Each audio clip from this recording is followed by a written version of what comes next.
Hello and welcome to the 32nd episode of the Extreme Sports Performance Podcast. My name is Ryan Blake, I'm the founder and director of Extreme Sports Performance. In this episode I'm speaking to Dr Zoe Wimshurst, who is a performance vision expert. I ask her the questions I ask all my guests: who she is, what she does, where she come from, what she's done along the way. What are the key moments from her career so far? What are her top areas of interest? What are the most valuable things she's learnt? Who are her top influencers? What are her top resources for information? What are her top sports performance exercises and or drills? What are her top pieces of advice? And finally, where can people find her? We freestyle a little bit in between questions as normal. Really enjoyed recording this episode with Zoe and learnt lots. Hope you enjoy it too. Here we go. Hi Zoe, welcome to the Extremes Performance Podcast. It's a pleasure to have you on the show today. Thank you very much, Ryan, for having me. I'm excited to chat with you. Brilliant. So can we start off, as we always do, just by me asking you who you are and what you do? Okay, so my name is Dr Zoe Wimshurst. I'm several different things. I am a senior lecturer in psychology at AECC University College. I am also director of my own company, Performance Vision Limited, where I specialise in helping athletes mostly, but some other people too, with their vision. So not vision as in where do you see yourself being in 5 years, but actual vision in terms of what your eyes take in, process and output to help you become better at your sport. Fantastic. And could you give us a summary of where all this started? So where have you come from and what have you done along the way up until this point? Okay, so I used to play hockey to a really high level when I was young, and I loved sport. I was obsessed with sport, always knew I wanted to work in that area. Wasn't sure exactly where.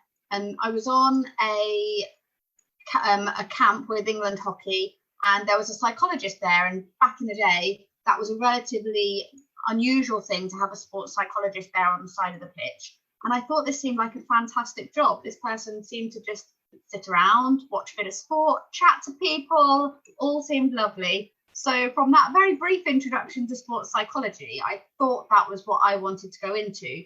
So I went on to study psychology at university as an undergraduate. And during that time studying, I thought this is quite good, but I'm not sure it's exactly for me. I'm not necessarily the most patient and understanding person, particularly back then. Hopefully I've improved. I lacked empathy for people. My communication skills weren't that great, but I did love experimenting and trying to find out what makes people tick and what makes them really good at performance in sport, what makes elite athletes different from other athletes.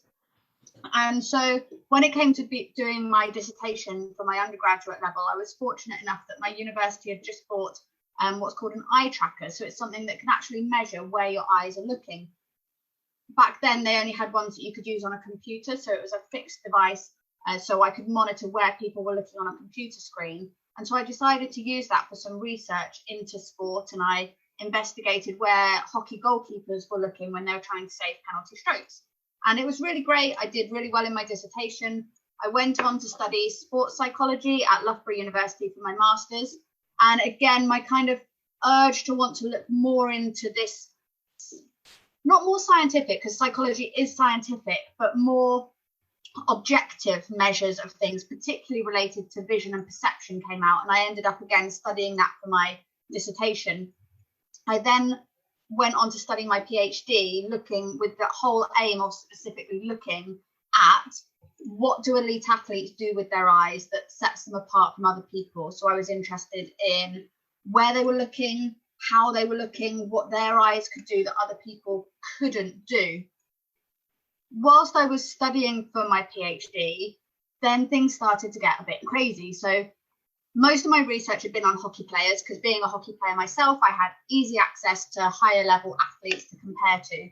So I emailed England Hockey one day just to see if I could use their logo on some research grants that I was applying for.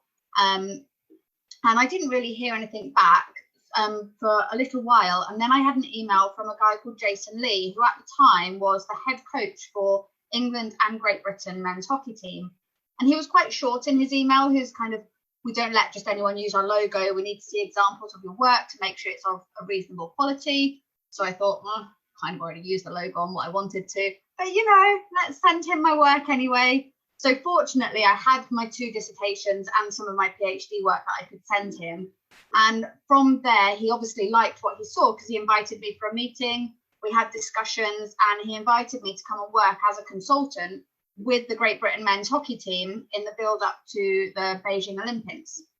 So a hugely fantastic opportunity. It was my first real applied work hands-on with these athletes.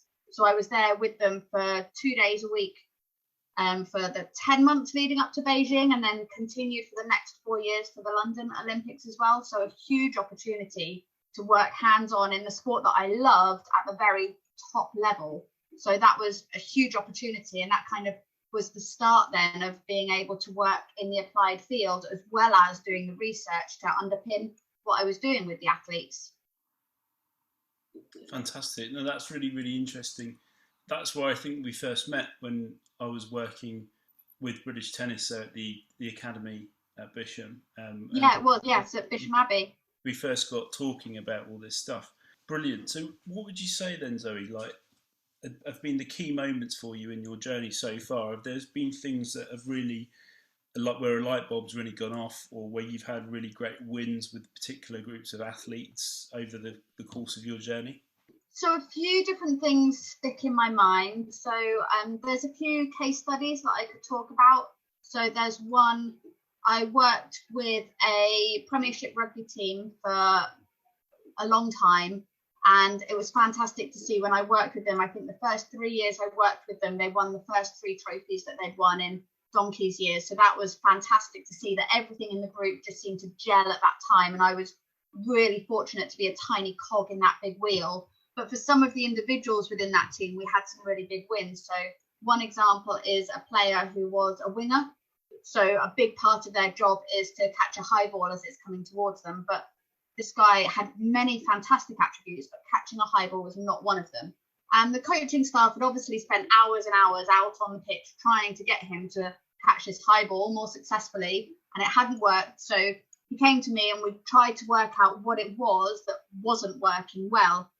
And we actually managed to find something really simple that was wrong with his visual system, in that his eyes and brain weren't properly coordinated. One of his eyes had a very, very tiny prescription in it that for most people in the street, you wouldn't bother correcting with a contact lens or glasses. But at this elite level where it was causing a specific problem, what we did is we got one contact lens. We just wore a contact lens in one eye. Then we worked really hard on retraining his eyes and brain to coordinate them better with this new information. And actually, in a relatively short space of time, we went from what had been a real weakness of his to a huge strength. And actually seeing that in place on the pitch, oppositions would target him previously under the high ball because they knew it was a weakness. And then seeing him there really turn it into a strength and turn that side of his game all around was a huge win and a huge moment of pride for me. So that's definitely one thing which has been hugely important and really enjoyed seeing that big change. I've worked with other athletes from a range of different sports and being able to see them go on and win Olympic gold medals. I've had athletes who have won Formula One races.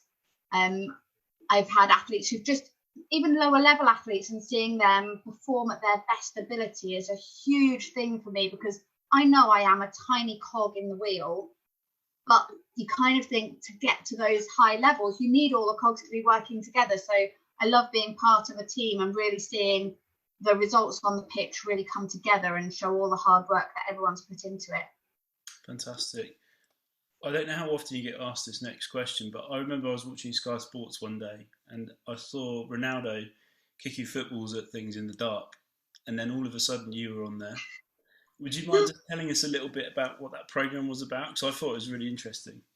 Okay, yeah. If you guys haven't seen it, then it is a really interesting programme for anyone interested in any part of sports science. It's called Ronaldo Tested to the Limit, and it's available on YouTube. And there are 4 separate sections of it, and I was part of one of those, looking again. Well, I got a random phone call one day from a TV producer. I still to this day don't know where they got my number from or who recommended me, but they said to me, if you had one of the world's best footballers, what would you do to demonstrate that he's better than everyone else, that no one else, what can he do that no one else can? So I came up with all these different ideas, thinking back about research that I'd done where elite level players can pick up cues from their opponent before lower level players can. So I had this idea about getting someone to hit a cross in, and then all the lights would go dark and this person would have to try and volley the ball in the dark. We had some other ideas as well. I had an eye tracker, like I mentioned earlier. This time it's kind of like a pair of glasses that someone can wear and you can see where they're scanning. I had lots of other ideas that never made it to the actual TV show, but those were the 2 main ones that did. And it was really interesting. So for ages, I didn't know who this footballer was, and I had loads of conversations in the build-up talking about what we were going to do. I went with the presenter to a school somewhere in the UK, and we filmed some basic bits for it, and I still didn't know who this footballer was going to be. And then a couple of days beforehand, they rang me up and said, right, we need you to come to Madrid this weekend. We're going to be seeing a footballer. And so I was trying to work out, right, who plays in Madrid at the moment that it could be.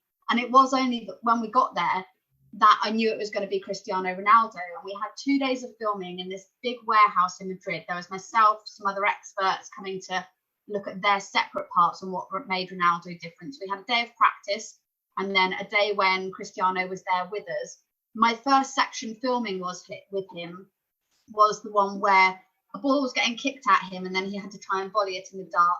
When I was explaining this to him, he didn't look overly happy at the idea that he was going to get this ball kicked at him in the dark. And I had to explain to him, no, it's okay. Your face won't get damaged. It's all okay. You'll be great at this. And he was. If you watch the program, you can see they have a guy, Ronald, whose name wasn't really Ronald, but, you know, it's TV, and compared how he did to Ronaldo. And you really can see the difference between what makes Cristiano Ronaldo the amazing athlete that he is. Fantastic. Now, that is really interesting. And I'd highly recommend anyone who hasn't seen it to watch it, because it is a brilliant programme. Thank you. That leads really nicely into the next question, Zoe. So, I know you discussed obviously how your journey started out with hockey and psychology, and then kind of you fell into vision from there. What would you say your top areas of interest are within vision itself? So, are there any key parts of what you do now which you are still trying to work out, or still really give great information that you're trying to dive into a little bit deeper? Yeah, there's so much. And a big part of what drives me is, although I love working hands-on with the elite athletes and all sorts of athletes to try and help them achieve their best, I find it really important to do the research behind it as well. Research into the vision is not that great at the moment. So I think it's really important that that is done, and is something that I'm really passionate about still doing. So one of the main things is obviously what type of training is best for improving people's vision. That's kind of the bread and butter stuff that I'm always interested in, anything that can help an athlete on the pitch. At the moment, I'm looking at eye dominance and how that can help. So if you don't know, everyone has a dominant eye. It feeds the information to the brain a split second quicker than the other eye. For about 70% of the population, it's the same eye as your hand is dominant, but for about 30% of people, they're cross dominant. So I'm right-handed, but left eye dominant. So I'm interested in how that eye dominance can affect performance as well. And I've got a couple of research projects I'm working on at the moment on that. I'm also quite interested at the moment in concussion and how that can be influenced by vision. Tried to do some research on it, but it's very difficult to conduct and to work out. There's been some research that shows that training your vision can help prevent concussion in athletes. The research has been done on American footballers, and I'm interested in seeing whether that would translate to other sports as well. So lots and lots of different areas that I'm interested in. Yeah, so it's difficult to narrow it down, but basically anything to do with vision and sport really interests me. But those are kind of my projects that are ongoing at the moment. Fantastic. No, that's really interesting.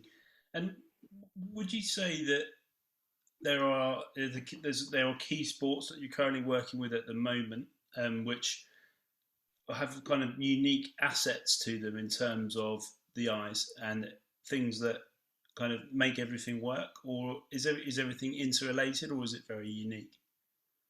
It's an interesting question. I think I always say to athletes, if you need your eyes open to do your sports, then I can help you in some way or another. Yeah. But the way I work with each athlete and what they need for their sport is quite different. So I've worked in sports like fast ball sports. It's quite obvious that you need a broad range of different visual abilities. So things like your peripheral awareness, the speed you can move your eyes at, your depth perception, your reaction speed. All of those things are important for fast ball sports. But even within those, I might notice differences in the positions that people play. Sports like rugby, where the backs and the forwards have quite different visual skills, they're all as equally important, but the forwards might need it more to work on the timing in their tackle, whereas the backs might need it more for the more fancy stuff. I've been working quite a lot with motorsport athletes, work with drivers from karting all the way through to Formula One. And they have very different visual needs. So the peripheral awareness of, so they can be aware of other cars that are coming around them, their depth perception, their speed awareness to work on that braking point as they're going into corners.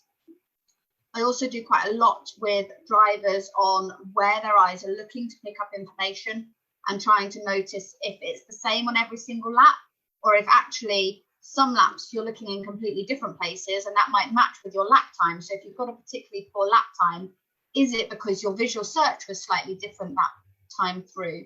And that's going to be different for every single person. We can give generic ideas of where most people should be looking, but I wouldn't want to come along and say everyone has to look there. So we would do some tests and make sure, well, where is right for you? Where is giving you the best lap times? Now let's see if we can replicate that in different laps as all through.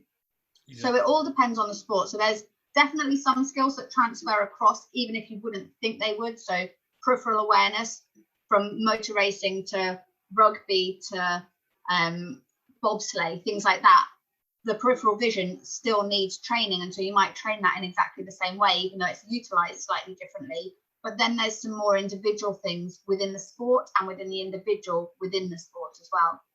It's very similar to sports science and strength and conditioning, that you know, if you're working with individualized athletes performing at a high level, you have to screen them, you have to assess them, you have to test them to work out, you know, what their individual qualities are, where their strengths, where their weaknesses, imbalances, asymmetries, etc. So I think I completely understand where you're coming from there. There's not a one size fits all, is there, really?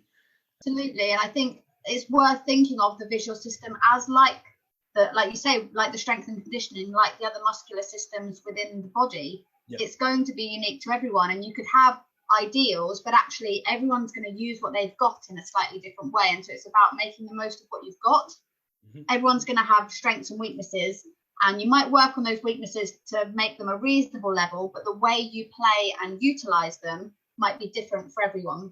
It's ultimately strength conditioning of the eyes. So yeah, it makes complete sense. Just before we go on to the next question, Zoe, I just wanted to ask, have you never noticed any key differences of the same sports between complete amateurs and experts, elite athletes who are doing the same thing? In terms of where they look, that can be quite different across athletes of different sports. It's easiest to study this in kind of more stationary sports, so things like golf or a penalty situation or a free throw situation. But yes, there are definitely differences between elite and novices, or even elite and the next level down. I've noticed big differences in that as well. Sure. In terms of other visual skills, yes, I've done research. Part of my PhD was looking at comparing, I think I screened about 300 athletes of different levels, and you could tell athletes within the same sport apart from each other based on some of those visual skills. So it might be that one person from a lower level might have exceptional reaction speed, but some of the other areas were missing. So those athletes at the higher level tended to be more consistent, have a broader profile of great skills. So yes, it is something. Some of the skills are more generic, and in that case, it's more about how the athlete applies them to the situation that they're in. But some of the skills do seem to improve as the sports level goes up as well. Fantastic. When I did my dissertation for sport and exercise science many years ago. I won't say how many because it will give away my age. What I looked at fear in extreme sports, and particularly the differences in between novices and elite athletes, and it was very clear in the different levels of cortisol and adrenaline that they produced when they were under pressure or in situations of anxiety. And there was a very clear difference. And I also found that there was a kind of a midway point between recreational level extreme sports athletes, but the elite ones were just miles above anyone else, and they were almost untouchable in terms of the differences that how well they could control their state when it came to being put under lots of pressure or in a situation where people would usually get quite anxious. So I found that very interesting, and I suppose that kind of relates to what you're saying in a way. It really does, and actually that's made me think about something else as well. So your visual system is really affected by the state you're in. So the more stressed you are, the narrower your field of peripheral vision gets, which explains why towards the end of a tight football match, you see people just kind of kicking it long and completely ignoring people in loads of space in a really good position because they get stressed and their field of vision just closes off. Right. Whereas the more elite athletes learn how to control that stress so they don't lose that ability to control all their systems, such as their visual system, and can actually keep the peripheral vision and everything else in control. So it's all linked together. Yeah, that's fascinating. So you may have already alluded to this. What would you say, in all of the different environments you've worked in up until this point, what are the most valuable things you've learned overall, or maybe in specific or different environments in your journey? One of the most important things to me is having some kind of a connection with the individual athletes. So being able to communicate with them properly, having them be able to communicate with you properly. So some of the softer skills that everyone that has the capability of having, but not everyone does have, because the more an athlete is comfortable being able to talk to me about things, the more I might start to uncover things that I can do to help them get better at their sport. If I just come in, I don't want to speak to them, I'm just here to do the job, get it done, get out, then you're never going to get the best out of the athlete. So I found myself doing all sorts of things. So because I work in academia as well, I've helped players with the essays that they're writing. As I've trained in a lot of psychology, I've helped them a bit in that side. Not that I would ever try and take that role on in certain ways, but being able to be relatable, be someone that they can come and talk to, I think is the best thing that anyone can do, regardless of your role within the team. If you don't have that ability to communicate well with people, then what you're able to do to help them will always be limited, because they're not going to come to you and talk to you. You're not going to discover all the extra things around.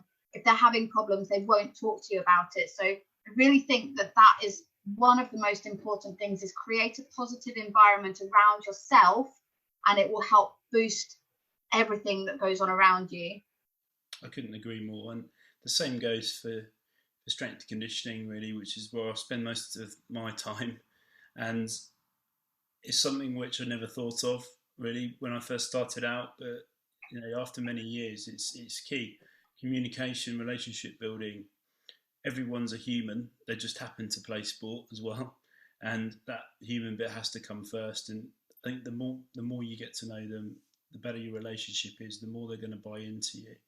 It took me a while to learn. Being a woman working in a hugely male-dominated area, most of the athletes I work with are men, because men's sport is better funded. They're the ones who can afford to pay. Yeah. And I felt at first like you had to come in and you had to have this wall up, because you didn't want people to take advantage or do anything, kind of see you in a different light because you're a woman. So I wanted to act like the more typical male and be that more cold, more hard person. But actually, that's not the right way of going about things. You have to be yourself and true to your strengths, and then everything should fall into place around that. You may have heard this lots of times, but no one cares what you know until they know how much you care. And that it's probably overused phrase now, but it is so true, and that applies to anything really. I think, not just with the areas that you and I work in, but just life in general. Absolutely. So, who would you say then have been your top influences in your journey of vision? Who's helped guide you, or who have you maybe gone to for advice that have really helped guide your path? I was really lucky in the early days of starting out. So this is another story which, if someone told me, I wouldn't really believe it. So when I was first working with the Great Britain men's hockey team, and I was at Bisham, where I met you, I had a phone call one day from someone claiming to be Sir Clive Woodward. Obviously, I thought this was a joke. He had not that long ago won the Rugby World Cup with England. He'd just been appointed as the head of performance for the British Olympic Association. And I clearly thought it was one of my friends taking the mickey out of me. But he'd heard that I was working, doing vision in an applied environment, hands-on with athletes, and he wanted to meet to discuss what I was doing. He was really interested in anything that could add 1% to his athletes. And turns out it actually was him that was calling me. We met about half an hour later. He came down to Bisham. We had coffee. We talked for ages about what I was doing and what I hoped to achieve. And the upshot of the conversation is that he ended up funding the rest of my PhD so that I could go part-time and go and work for him at the British Olympic Association. And that was huge for me. Back then, he took me to meetings with people like Adidas and Nintendo and all sorts of random things, that because he just wanted to, I guess, help me in my journey. And it made me have so many fantastic experiences. So I still speak to him now, although nowhere near as much as we do. And hopefully we will work together again at some point. But back then, he was a huge influence on me. And just looking at the way that he went about his business, and he looked in every corner that he could to try and improve people's performance, not only in sport, but in business, and improve the performance of everyone around him. He improved my performance to no end. So he is definitely someone who's been a massive influence on my career and my growth as a person. In that sense, he came along at that time in my career where I really needed someone. And yeah, so he's been a huge influence on me. You can't really get better mentors than him. He's a top man. No. I've had many conversations in passing with him when I was at Bisham, and yeah, he's fascinating. He's always I always found everything we spoke about, it always leave me thinking, I've never thought of that. Yeah, it just sparks ideas in your head, and the fact that he is willing to chat and listen to everyone is why he has been so successful, because he then takes all those little bits that he gets and manages to apply it in the way he does. Well, no, that's a really good story. I like that. And he's always coming out with new ideas and new projects. I always see all the time he's doing something new, which I think makes people great coaches or great leaders. They're always willing to learn and be innovative as well. Absolutely. A lot of people might not be. Brilliant. So if someone was listening to this and they thought, wow, that's in fact really interesting, I'd love to know more about this, where would you recommend people go to find out more information about vision and to be able to understand it in a bit more detail? It's a really difficult question because there's not that much good information out there, unfortunately. And obviously, I'm going to direct you to my website, which is performancevision.co.uk. I've started trying to write some blogs on there as well. Hopefully, that's going to increase over the coming months as well. So hopefully, there'll be something on there which is easy for people to understand. For my information, I look at scientific journals and resources for things, but that's not necessarily accessible for everyone. There's some good people to follow on Twitter for different things. There's a guy called Rob Gray who has a podcast about performance and action, so that's quite a good one. There's researchers like Ed Corlin and Alan Dunton in Ireland who are fantastic. They've put on a conference called I'm going to get it wrong now, MSAI. So it's to do with motor skills and skill acquisition. Motor Skill Acquisition Ireland. They're really good as well for more the motor skills side of things, but a lot of that links into vision as well. Yeah. So there are places to go, but it's difficult. There's another guy called Greg Applebaum, who's good. He's doing lots of research over in America at the moment, so he's quite a good place to look and follow on Twitter. So these guys sometimes post information that you can look at and see. But in general, for kind of the lay person who's not a scientist themselves, there is relatively little out there. Every time I see something, I will try and post it on Twitter or my website so that it can become more accessible, because I think that's one of the big problems with vision, is that there just isn't the information for people to be able to understand and everyone to go to and see about it. So hopefully I'll be able to start building that up more. But unfortunately, at the moment, there just isn't a huge amount out there. If anyone can correct me on that and knows of some fantastic resources, send them my way, because I would love to see more. Brilliant. Well, first of all, all of the references you've just given, I will put into the show notes. So anyone listening, just click the links below, whatever platform you're listening on, and it will take you straight to what Zoe's just mentioned, including her website. And let's hope that anyone listening also, if they've got any feedback or any good resources, then they can let us know. And yeah, I'd love to hear about it. Also, we'll also put those below as and when we hear them. So, a few more questions though. This one is probably the one I'm most interested in asking you, and it's probably not going to be an easy one for you to answer because it's such a complex topic. But what would you say your top sports performance exercises or drills are that you typically would use with athletes? So let's be less general. So maybe amateur athletes versus advanced athletes to start with. It's okay. This is an easy one for me. There's one thing that I recommend all athletes to do, everyone, and that is learn how to juggle. Really simple thing to do, apparently. But it's so good for your vision. If you're juggling 3 balls, you can't watch all of them at once. So you're having to use your peripheral vision to keep track of where they are. You're having to coordinate your visual system with your motor system to move your hands to where they need to be to throw the ball to exactly the right place. Mm-hmm. Once you've got the hang of juggling, you can then add in more and more layers. So you can be juggling whilst you are copying the movements of someone over the other side of the room from you. You can be juggling whilst someone else is juggling and you're trying to push each other out of a small area. So working on that core body control while still trying to use your vision, control the balls in front of you. You can juggle more balls. You can bounce them off the floor instead of up in the air. All sorts of things just to help coordinate that visual system with your motor system and then build it in. And I can't think of a sport really that's not going to help you in. So definitely try and learn to juggle if you can't already. It's really useful for any athlete, any ability, any sport. Well, I've got pre-season cricket training next week with some of my young athletes, so they'll definitely be going to be doing that in their warm-up.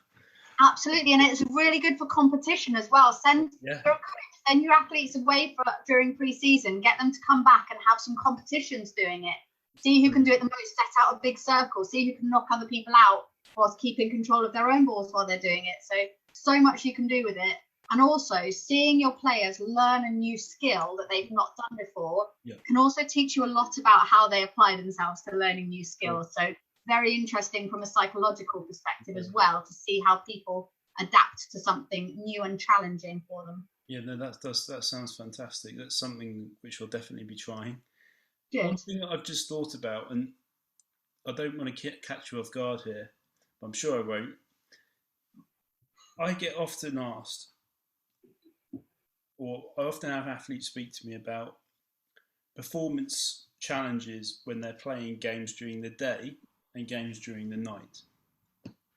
And funnily enough, they're not. A lot of it's to do with alertness and fatigue and diet and just, not feeling ready or finding flow, not being in the right state.